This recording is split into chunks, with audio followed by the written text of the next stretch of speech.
Here are 5 reasons why the Sigma 16mm f1.4 is still the best budget lens that you can buy for your YouTube videos in 2024. If you're a content creator who is into filmmaking, who's into doing YouTube, even if you're a landscape photographer, street photographer, if you are a vlogger, then this is the best lens that you can buy that is autofocus in 2024. The first reason why you should buy this lens is because of its price. If you're a content creator who's looking the best quality of equipment for your content creation without breaking the bank, then the Sigma 16mm f1.4 is the best lens for you. Right now, you can get the Sigma 16mm f1.4 brand new in Amazon for $500, and you might be thinking, man, this guy is crazy.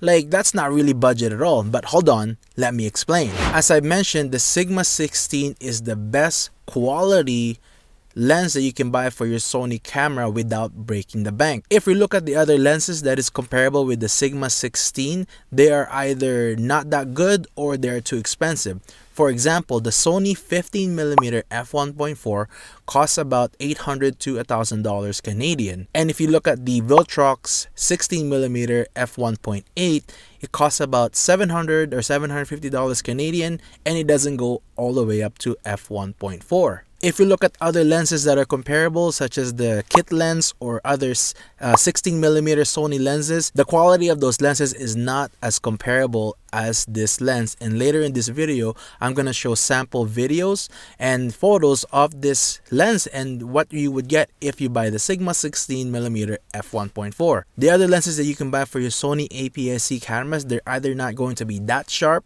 or it doesn't go up all the way to f1.4, which leads me to my second point, that the second reason why you should get this is because that this is a fast lens or it has a high aperture. The Sigma 16mm f1.4 can reach the aperture of f1.4, and you might be wondering, why is that important? Well, if you're not familiar with apertures, the reason why you want low of a number as possible is number one, because of its bokeh. If you want those nice blurry backgrounds that is slowly focused on you, if you're vlogging or you're doing talking head videos, then you're going to need a high aperture such as the f1.4.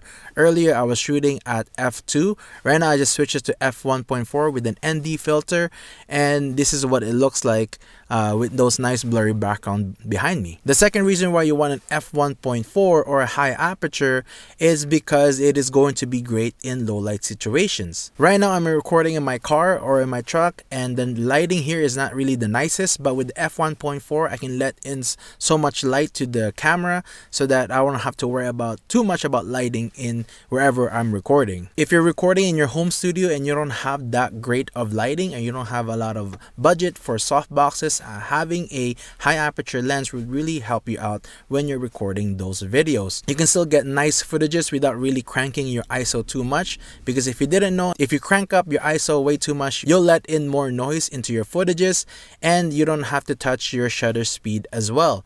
You can lock in your settings to low ISO, high aperture, and consistent shutter speed, because the shutter speed typically is locked in double of your frame rate. So right now I'm recording with 24 frames per second and my shutter speed is locked in with 1/50. But before we get to the rest of the video, if you are interested in becoming a graphic designer, or if you feel like your experience is holding you back from getting the career that you really want, then I'm excited to tell you about today's sponsor, Southern New Hampshire University, or SNHU. SNHU is one of the largest accredited nonprofit online degree offerings in the nation, and I want to talk to you about their graphic design degree. With this program, you get to turn your creative ideas through concept design and digital media, and with this degree, you're complete with a portfolio you can work with to advance your career or land your first job. What's great about SNHU is that they have multiple terms to start throughout the year, so you can complete your degree at your own pace, and they have 24/7 accessibility, so you can attend class whenever it's convenient from you. SNHU is also radically affordable. They're one of the lowest rates in the nation.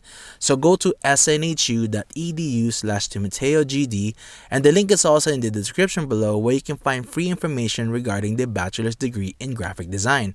When you press that free information, a real person will hop on a call and discuss how the program will benefit you personally. So once again, go to my link, snhu.edu/TimateoGD, and once again, the link is in the description below, where you can find free information regarding the bachelor's degree in graphic design.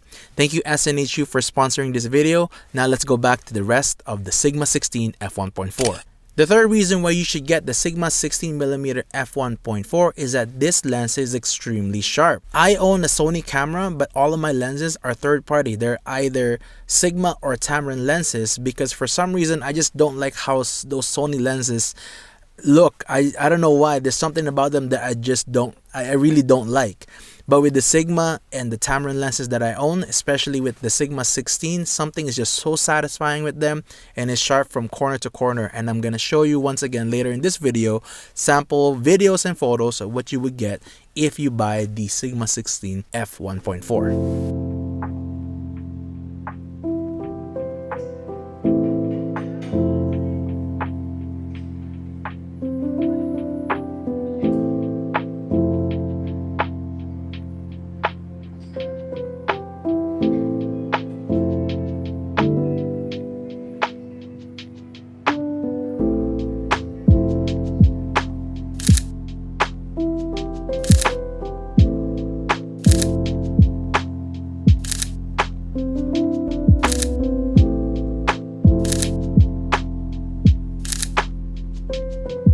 The fourth reason why you should get the Sigma 16mm f1.4 is because this lens is super wide. In my opinion, if you're looking for the best lens for YouTube, then 16mm for your APS-C cameras is perfect. It is super wide and I can record basically anywhere. Right now I'm recording in my truck. I use this in my room because I only have a small studio. I can record my YouTube videos anywhere because it'll capture me perfectly and I don't need a lot of space to record my YouTube videos. And it's not just for YouTube. If you're a landscape photographer, that you can use this to capture great wide angle landscape photos. If you're a street photographer, you can do that as well. And there's an even creative portrait photographers out there that uses this lens to get some creative portrait photography. The fifth reason is this is lightweight. The Sigma 16 f1.4 weighs about 400 grams, and this is perfect if you are using a gimbal or if you are want to keep a setup light and don't want to carry heavy lenses in your camera bag. And as a bonus tip, the last reason why you should get the Sigma 16mm f1.4 is because it is an autofocus lens and it works really well with the Sony cameras. Right now I'm looking straight at the lens and I can't really see the screen right now, but I am confident that this lens with the camera is going to have focus on my face and not just going anywhere. So autofocus is really good. And here are some autofocus examples of what I mean.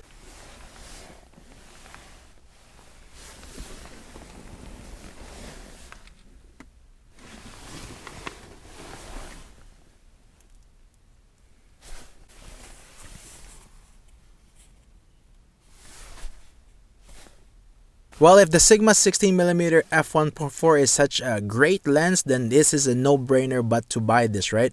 But hold off, there are two things that I don't like about this lens. The first one is its size. The size of the Sigma 16mm f1.4 is pretty big compared to its other competitors such as the Sony 15mm f1.4. This lens is pretty big compared to that one, and if you're using this for vlogging outside or if you're using this to, just taking photos of coffee shops or something like that, you will catch some attention from people. As well as the size, even though it's not heavy, it'll take up room in your camera bag. The second reason why I don't like this lens is because it doesn't have any stabilization capabilities inside the lens.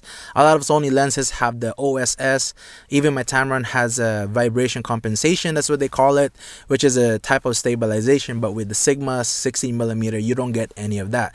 So if you have a older Sony camera that doesn't have IBIS, just be aware that you don't have any stabilization capabilities either in the lens or in your camera, and so if you're recording, you might get a lot of shaky footages. And at the same time, if you don't want shaky footage, the easier way to solve that is just using a tripod. Overall, I really like the Sigma 16mm f1.4, and I think this is the best budget lens that you can get for YouTube with your Sony APS-C cameras, and I will continue to make videos using this lens. Right now, actually, all this time I've been recording with the 16mm f1.4, and I really like the footage with this lens. But there's another Sigma lens that is rated higher than this one, which is the Sigma 30mm f1.4, and check out this video to see what's that like and if it's better than the Sigma 16. See you on the next video.